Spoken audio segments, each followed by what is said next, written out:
Olá pessoal, tudo certo? Como vocês estão? Estou aqui novamente, professor Marcelo, para nossa aula número 14 sobre regimento interno. E hoje quero anunciar que vamos voltar com questões para concursos. Então, a partir de agora, todo vídeo teremos 7 a 10 questões do regimento interno ou de conhecimentos gerais de Santa Catarina, ou também da parte de processo legislativo, tá bom? Demorei um pouquinho para soltar esse próximo vídeo, porque eu estava aqui na correria, preparando material, preparando uma lista de exercício para os alunos que estão acompanhando esse canal do YouTube, para os alunos que estão com mentorias personalizadas voltadas para o concurso da LESC. Mas voltei e estou agora aqui com tudo para auxiliá-los. Não se preocupem que teremos vários vídeos e exercícios gratuitos para vocês, né? Todos os assuntos do nosso edital que eu posso ajudar, né? Que eu posso ensinar para vocês, tá bom? Reparem que vão ser 7 questões sobre o regimento interno. E agora eu vou modificar um pouco o funcionamento. No começo da próxima aula, eu vou resolver essas questões com vocês e vou continuar com o assunto do regimento interno, já que estamos finalizando o nosso regimento, faltando apenas aí mais 3 aulas. Então agora o nosso foco será nos exercícios, beleza? Então vamos, que agora é só treinar. É treinar, baixar a cabeça e estudar. Aí você vai relembrando que a gente conversou e vai se aprofundando também, porque eu trouxe nesses exercícios algumas partes que estão exatamente como regimento interno, o que é muito importante para você relembrar, memorizar toda essa questão, tá bom? Finalmente estamos entre o artigo 237 e 272. Estamos finalizando aí todo o regimento interno. Então vamos que vamos, falta pouco. Relembrando que provavelmente em breve teremos o ajuste do edital, pelo menos da parte da comissão que está reanalisando o cargo de analista na área de informática, né, na área de sistemas, que vai ser ajustado por aquela comissão que foi publicado na LESC e em breve esperamos que o concurso volte. Apesar que a minha expectativa é do segundo semestre, até a comissão terminar. Então, até lá, temos um bom tempo de estudos. Beleza? Então, vamos que vamos. Agora já estamos dentro do processo e funcionamento das sessões ordinárias, agora discutindo o tema discussão. Como funciona a parte do debate? A discussão é a fase do debate em plenário, no qual os deputados comentam sobre as proposições, dão sua opinião e, né, tem aquele momento de contra, a favor, ou todos contra, todos a favor, em que a gente vê, né, em discussões acaloradas. A discussão ela pode ser feita da proposição em um conjunto de proposições e de emendas, se houver. O presidente ele pode, lembrando, anunciar o debate por partes do projeto. Então, uma lei muito extensa, uma lei muito polêmica, você pode discutir por capítulos, por seções, subseções. Então, dependendo da matéria, pode ser necessário uma discussão detalhada. Então, esse ponto aí vocês têm que reiterar. Se a banca disser, a discussão será do projeto na íntegra, falso. Você pode discutir sim por capítulos, seções, subseções. Então anotem esse ponto, muito importante. E olha só, o presidente solicitará ao orador que estiver debatendo a matéria em discussão que interrompa o seu discurso nos casos. Então, o presidente, ele pode sim, né, interromper o orador para comunicar um assunto muito importante.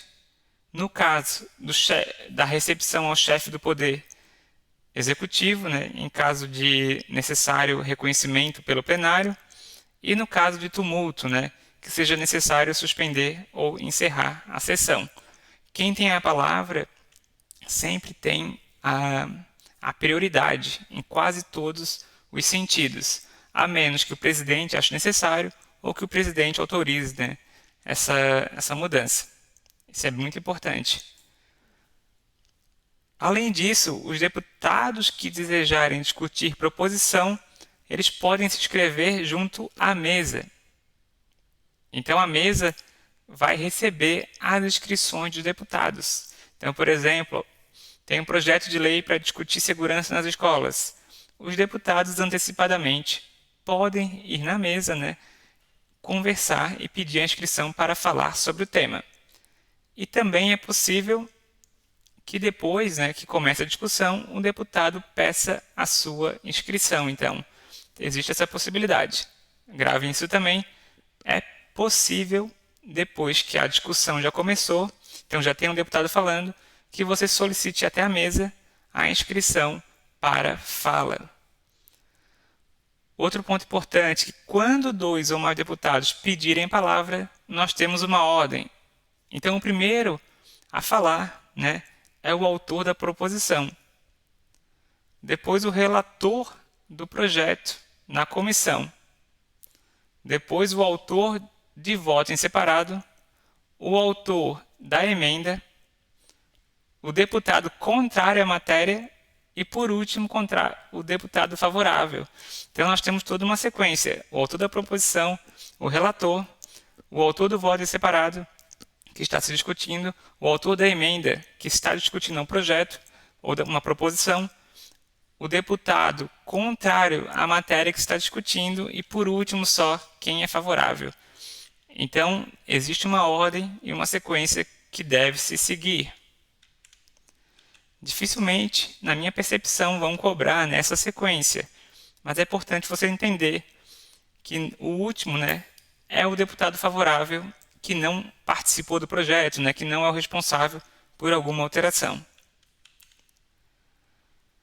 Em relação ao uso da palavra, nós temos também que depois que você é inscrito e depois que é anunciado aquele projeto, o presidente ele vai passar a palavra para o deputado inscrito, para o membro inscrito.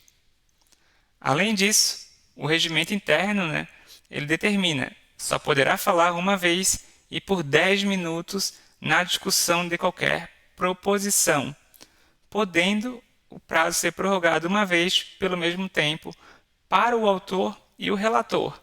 Então, o autor que fez o projeto e relator podem sim, né, abordar com mais tempo para explicar, para demonstrar a importância do projeto, tá?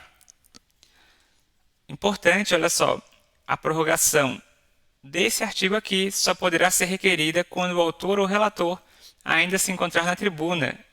Então, vamos supor que o autor do projeto falou, defendeu o seu projeto.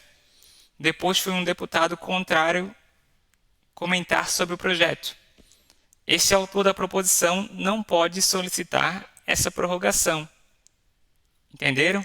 Ele só pode solicitar enquanto ele estiver já na tribuna, para não ser uma espécie de tréplica, né?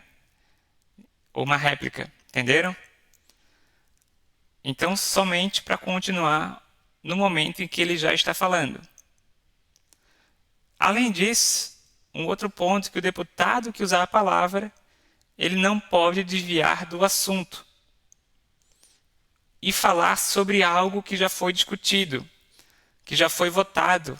Então, por exemplo, nesse projeto de lei sobre segurança, você começa a conversar sobre um problema de construção civil, um problema de infraestrutura do Estado.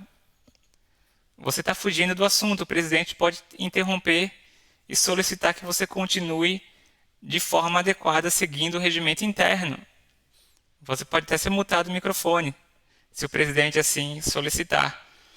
Então, você não pode se desviar do assunto em debate e você também não pode aproveitar esse momento para falar sobre algo que já foi discutido, né?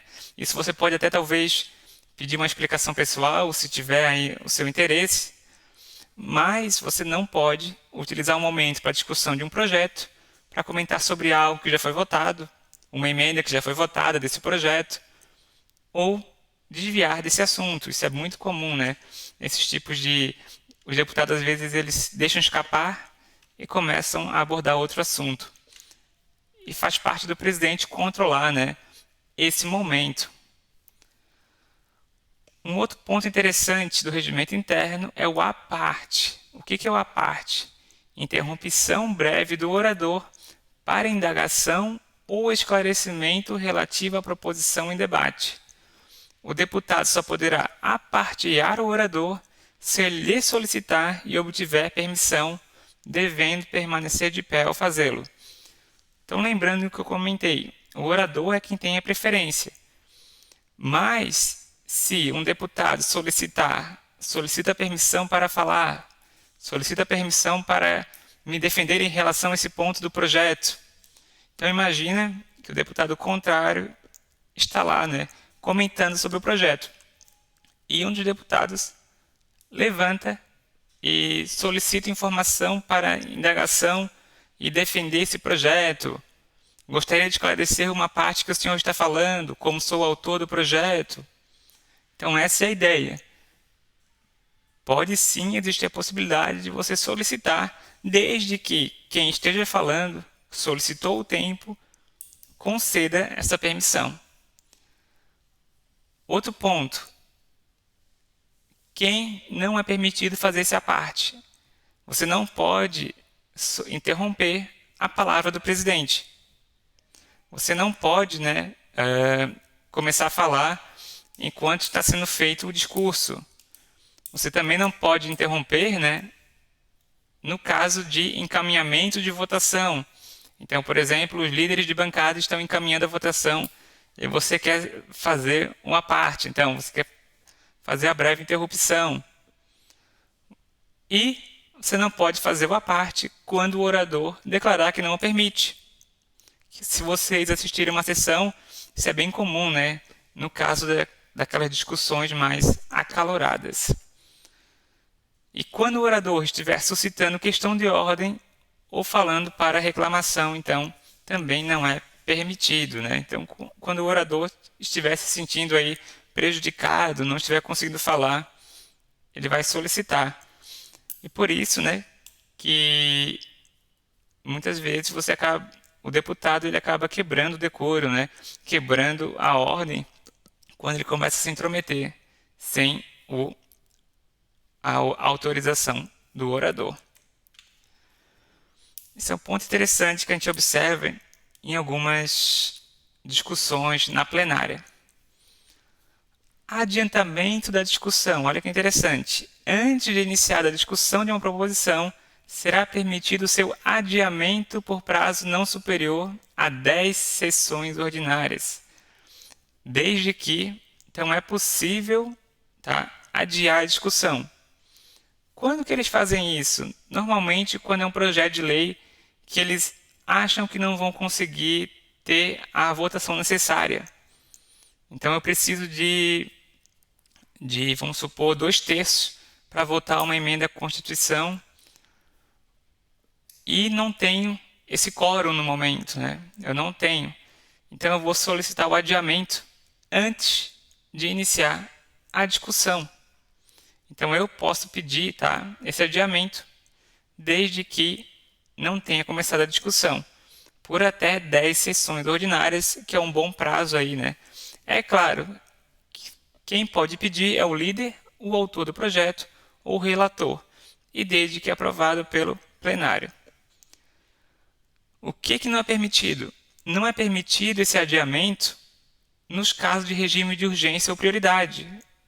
Então, é necessário, nesses casos, uma urgência, uma prioridade, e não é possível, a menos que 2/3 dos membros da LESC votem, tá? Votem em favor. Então, esse é um ponto importante. E se eles votar, não vai ser um prazo superior a 2 sessões ordinárias. Tendo sido adiada uma vez a discussão de uma proposição, só será novamente ante requerimento da unanimidade dos líderes.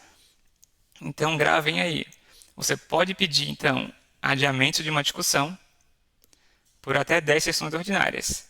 Se for um projeto em regime de urgência ou prioridade, 2, desde que 2/3 da LESC sejam favoráveis. E, uma vez prorrogada, só poderá mais uma vez ser adiada, desde que todos os líderes dos blocos parlamentares sejam favoráveis. Então tem que ser algo assim muito unânime, né? Bem difícil acontecer. E para finalizar o vídeo de hoje, que eu vou finalizar em 2 etapas, tá? Eu vou terminar metade aqui para não ficar muito longo, e outra metade eu vou terminar na quinta-feira com uma outra lista de exercícios e com a resolução dos exercícios que eu estou encaminhando no comentário de hoje, beleza? Eu quero dividir para aproveitarmos o tempo de estudo, realizarmos questões que eu acho que será o ponto-chave desse nosso curso a partir de agora. Deu de muito vídeo teórico e vamos focar nas questões do regimento interno, beleza? E para encerrar, o encerramento da discussão, ele vai se dar pelo que não tenha mais orador, a ausência do orador, pelo decurso do prazo regimental, ou caso o plenário, né, vote e seja favorável ao encerramento da discussão. O requerimento de encerramento será submetido pelo presidente à votação, desde que seja subscrito por 1/3 dos deputados ou pelos líderes de bancadas. A matéria emendada em plenário terá sua discussão encerrada antes de seu reencaminhamento às comissões. Então, o que for, né, realizado uma emenda, tem que encerrar a discussão antes de voltar para uma comissão. Ponto importante. Tá bom? Só para terminar também, a votação ela completa o turno regimental da discussão. Para finalizar, então depois da discussão, ela finaliza com a votação sobre a proposição. O deputado poderá excusar-se de tomar parte na votação, registrando a abstenção de voto, abstenção. Então, se você não quer votar sobre essa proposição, você se abstém. Você registra que você não participará da votação. Havendo empate na votação ostensiva, caberá ao presidente desempatá-la, exceto na eleição da mesa, que daí vai ser o deputado mais idoso. Vai ser tranquilo, né? Na parte da eleição da mesa, normalmente quem comanda é o deputado mais idoso. E no restante das proposições, o presidente vai desempatar, então, no caso da votação pública, né, da votação ostensiva. E tratando-se de causa própria ou de assunto que tem interesse individual, dar-se-á ao deputado impedido e fará comunicação neste sentido por escrito à mesa, sendo seu voto considerado em branco. Então imagine que um deputado tem interesse em um projeto de lei que é do ramo da empresa dele. Tecnicamente, ele deve declarar-se impedido, né, por ter um interesse próprio dentro daquela própria proposição. Esse é um ponto interessante. E a votação de uma proposição somente poderá ser interrompida por falta de quórum. Esse é o único motivo, tá? A gente não pode interromper uma votação a menos que nós não tenhamos quórum para tal, tá bom? Por hoje, vou finalizar até essa parte. Quinta-feira vamos continuar com outro vídeo, continuando com o regimento completo, tá bom? É hora de focarmos nos exercícios. Resolvam a lista que eu estou deixando no Google Drive. E foco que na quinta-feira teremos a correção. Um abraço a todos e até a próxima.